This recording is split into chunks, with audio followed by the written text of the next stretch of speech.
12 महा मांझ महला पंजवा घर चौथा। एक ओंकार सतगुर प्रसाद। किरत कर्म के विछड़े कर कृपा में लो राम। चार कुंट दहजित भ्रमे थक आए प्रभु की शाम। ये इन 12 महीने जो हर महीना पूरा होता है पूर्णमासी के दिन,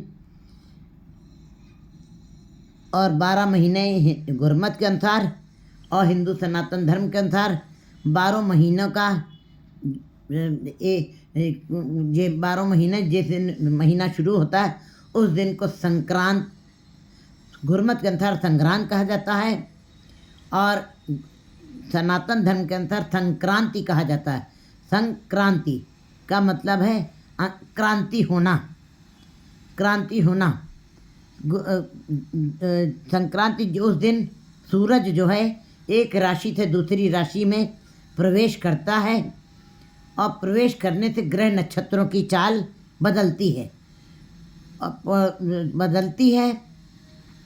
और पूर्णमासी के दिन पूरा महीना होता है।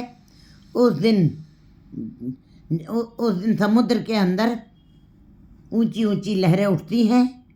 उन ऊंची लहर जो रहने वाले पड़ोस में रहने वाले लोग हैं, उन ऊंची ऊंची लहरों को देख करके उनके मन के अंदर कुछ विचार बदलते हैं, कुछ अंदर से रुचियां बदलती हैं।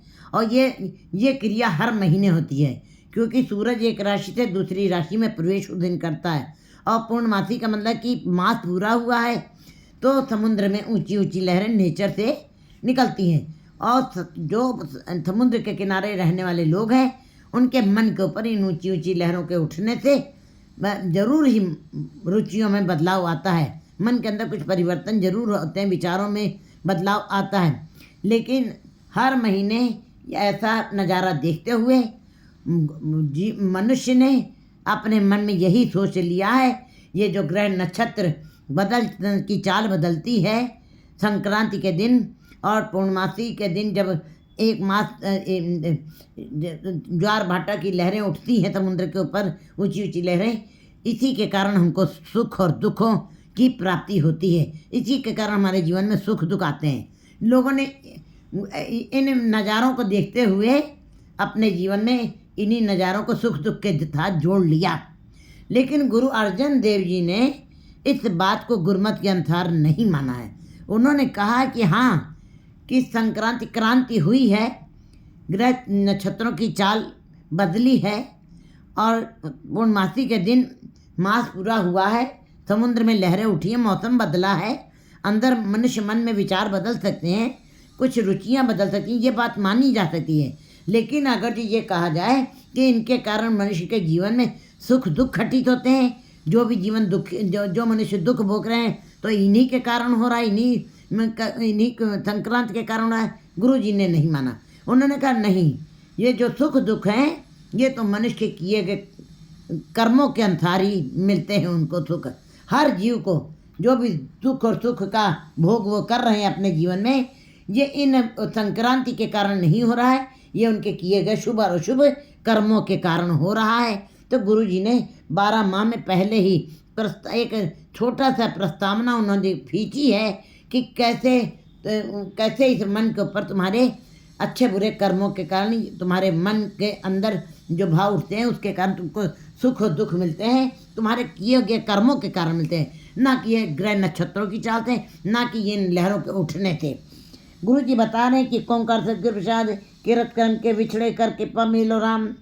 हे जीव अपने किए गए अच्छे बुरे कर्मों के कारण, किरत कर्म के विछड़े अपने किए गए कर्मों के कारण, पूर्व जन्म के कर्मों के किए गए कर्मों के कारण, और वर्तमान में जो तुम कर रहे हो या जो कार्य कर रहे हो उसी के साथ, उसी किए गए कर्मों के कारण ही तुम्हारा परमात्मा से बिछोड़ा हुआ है। इसीलिए तुम्हारा मन अशांत है, इसीलिए तुम बेचैन हो, इसीलिए तुम्हारे अंदर शांति नहीं है, क्योंकि तुम्हारे अपने किए गए कर्मों के कारण तुम दुखी हो। अपने किए गए बुरे कर्मों के कारण, किए गए कर्मों के कारण दुखी हो। कर कृपा मिलो राम। हे परमात्मा, हे राम, कृपा करके अपने साथ मिला लीजिए। चार कुंट दह दिथ प्रमे थकाए प्रभ की थाम। मैं चारों दिशाओं में, पूरा पश्चिम उत्तर दक्षिण और चार कुंट दह दिथ प्रमे, और 10 दिशाओं में मैं थक गया हूँ, अक गया हूँ। मैं थकावट मुझको हो गई, अकावट हो गई, मैं निराश हो चुका हूँ। और थकाए प्रभ की थाम, घूमते घूमते भटकते भटकते भई निराती बहुत दिन लागे, देश से तंत्र में सगले चागे। कहते हैं ये मन निराश हो चुका है। मैं 10 दिशाओं में, चारों दिशाओं में 10 कुंट में, चार कुंट चारों दिशाओं में, और चार कुंट में 10 दिशाओं में घूम घूम करके थक गया हूँ। फिरता फिरता अक गया हूँ, बेचैन हो गया, निराश हो गया हूँ, उदास हो गया हूँ। थक आए प्रभ की थाम, अब तुम्हारी शरण में थक करके, अक करके मैं तुम्हारी शरण में आ गया हूँ। तेंदु देते बाहरी कितना आवे काम। गुरु जी बता रहे हैं कि जैसे जब तक गाय दूध देती है तब तक उसका मालिक उसको अपने घर में रखता है, अच्छा खिलाता, अच्छा पिलाता है। लेकिन जैसे ही वो दूध देना बंद कर देती है, तेंदु देते बाहरी कितना आवे काम, वो गाय फिर अब किसी काम की नहीं रह जाती, वो बंजर कहलाती है, वो किसी काम की नहीं है। जल बिन साख कुमलावती उपजे नाही दाम। जल के बिना वनस्पति कभी पैदा नहीं, हरी भरी नहीं रह सकती है, और ना ही उसके अंदर से कोई फसल पैदा होगी। और तुम्हारा श्रम, तुम्हारी खाद्य, तुम्हारी पूंजी सब व्यर्थ चली जाएगी, और उसके अंदर से उपजे नाही दाम, उसके अंदर से कोई फसल तैयार नहीं होगी। तब तुमको दाम, तो पैसा कहाँ से प्राप्त होगा? तुमको धन की प्राप्ति नहीं होगी, क्योंकि पानी के बगैर खेती जैसे सूख जाती है, और गाय जब दूध नहीं देती है तो उसको, वो किसी काम की नहीं रहती है। हर ना न मिलिए साजना, कत पाइए विश्राम। इसी प्रकार बिल्कुल हूबहू, गाय दूध ना दे तो वो किसी काम की नहीं है, और जल बिन साख, जल के बिना वनस्पति कुम्हला जाती है, उससे कोई पैसा फिर नहीं पैदा हो सकता, उससे कोई दाम आपको नहीं मिलेगा, वो कुम्हला के गिर गई है, वो ख़त्म हो चुकी है। इसी प्रकार अगर जो मनुष्य जन्म लिया है, हर नाम, क्योंकि मनुष्य ने ही नाम जपना है, पशुओं ने नहीं जपना है। देवता के पास प्रकाश है, शरीर नहीं, वो भी मिलाप नहीं कर सकते हैं। इसीलिए मनुष्य शरीर को ही बड़ा कड़े पहरे से गुरु जी बता रहे हैं। हर ना न मिलिए साजन है, कत पाइए विश्राम। जो मनुष्य शरीर हरि नाम से खाली है, नाम नहीं, वो नाम उसके अंदर नहीं है, वो कभी भी विश्राम नहीं पाएगा, वो कभी स्थिर नहीं होगा, वो सदा भटकता रहेगा, वो त्रिशंकु वाली स्थिति उसकी बनी रहेगी। वो सदा बेचैन रहेगा।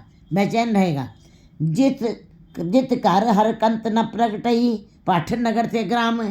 गुरु जी बता रहे जिसे हृदय रूपी घर में परमात्मा प्रकट नहीं हुआ है, जित कार हर कंत न प्रगटई, परमात्मा के नाम का प्रकाश नहीं हुआ है, वो नगर हो चाहे ग्राम हो, चाहे अमीर हो चाहे गरीब का घर हो, हृदय रूपी घर हो, सब भट्टी की तरह तपते रहेंगे। वो सदा ही दुख भोगेंगे, तपते हुए भट्टी रह जाएंगे। कभी शांति नहीं होगी, कभी ठंडक नहीं रहेगी, कभी बेचैनी खत्म नहीं होगी। श्रभ सिंगाल तंबोल रथन देही सब खाम। और उन जीवों के द्वारा चाहे जितने भी संसारी सुखों का भोग कर रहे हों, चाहे जितने भी सर्व श्रृंगार तंबोल, चाहे 16 श्रृंगार किए हों, और चाहे तंबोल माने पान का तंबूड़ा खा करके अपने मुंह को लाल भी किया हो, और तंबोल रस, पान के सारे रसों का उसने अंदर आनंद ले रहा है। शरण देही सब थाम, इतने सुख साधन का भोग करते हुए भी और संसारिक रसों का भोग करते हुए भी अगर जो नाम नहीं चल रहा है, शरण देही सब, शरीर सहित ये सब खाम हो जाएंगे, विनष्ट हो जाएंगे, नाश हो जाएंगे। प्रभु स्वामी कंत विहुणा मीत सज्जन सब जाम। और ये संसार केवल स्वार्थ से है, हम उनको सुख देते हैं, वो हमको सुख देते हैं, बस यही अवस्था बनी रहती। जब तक हम बच्चों को कुछ देने, बच्चे हमारे साथ लगे हैं, मधु और मक्खी के जोड़ के तरीके से। जैसे ही हम अपना हाथ पीछे खींचते हैं, बच्चे हमारे से दूरी बना लेते हैं। ये संसार स्वार्थ है, स्वार्थवश ये संसार के रिश्ते नाते चल रहे हैं। प्रभु स्वामी कंत विहुणिया, अगर जो परमात्मा पति के साथ आप नहीं जुड़े हैं, उसके बगैर परमात्मा कंत के बगैर जितने भी रिश्ते नाते हैं वो सब आखिर में जो तुम्हारे मित्र हैं, सज्जन हैं, वो तुमको यमराज का रूप ही दिखाई देंगे। सब दुश्मन ही दिखाई देंगे, सब भयावह ही दिखाई देंगे, क्योंकि सबका रिश्ता तुम्हारे स्वार्थ से जुड़ा है। जब तक तुम किसी को दे रहे हो तब तक तुम्हारे साथ रिश्ता है। जब तक आपके पास जर है, आपकी जेरे दस्त है दुनिया। आप हाथ खींच के देखो कितनी मतलब प्रस्त है दुनिया। गुरुजी बता रहे हैं प्रभु स्वामी कंद एक परमात्मा स्वामी ही है। जिस परमात्मा पति के साथ जुड़ करके जिसने परमात्मा पति को अपना कंत मान लिया है, उन्हीं का रिश्ता सच वाला है, वास्तविक रिश्ता वही है। बाकी सारे जितने रिश्ते हैं ये सब स्वार्थ से जुड़े हुए हैं। ये अंत में मीत सज्जन सब जाम। परमात्मा के पति कंत के बगैर ये सारे मित्र सज्जन ये जितने भी बने हुए ये सब यमराज की तरीके से भयावह रूप में दिखाई देंगे। नानक की बेनंतियाँ कर कृपा दीजिए नाम। गुरु जी बेनती कहते हैं कि बेनती करनी चाहिए तो परमात्मा के सामने, हे परमात्मा अपनी कृपा करके मुझे नाम की दात बख्शो, मुझे अपना सिफत सलाह मुझसे करवाइए, मैं तेरे नाम को जपूं, मैं तेरा जप तप करता रहूं। हर मेलो स्वामी संग प्रभ जिसका निश्चल धाम। हे हरि मुझको उस मेलो स्वामी, उस स्वामी से मेरा मिलाप करवा दो, मेरा स्वामी से मिलाप करवा दीजिए। संग प्रभ जिसका निश्चल धाम, जिसका धाम, जिसका स्थान निश्चल है, जो कभी अडिग है, जो स्थिर है, जो कभी खत्म नहीं होगा, क्योंकि परमात्मा स्वयं अविनाशी है, परमात्मा स्वयं अकाल पुरुष है, परमात्मा निश्चल है, वो सदा अजर अमर है। इसी प्रकार जो जिनके ऊपर परमात्मा यही बेनती करनी चाहिए, परमात्मा कहते हैं हे हरि मेरे ऊपर कृपा करिए, उस परमात्मा के साथ मेरा मिलाप करवा दीजिए। हर मेलो स्वामी संग प्रभ जिसका निश्चल धाम, जिसका सदा उस हरि का निश्चल धाम सदा ही बना रहेगा, कभी वो ख़त्म नहीं होगा, उसका सिंहासन सदा ही अमर है, अजर है। उसी हरि के साथ मेरा मिलाप करवा दीजिए। एक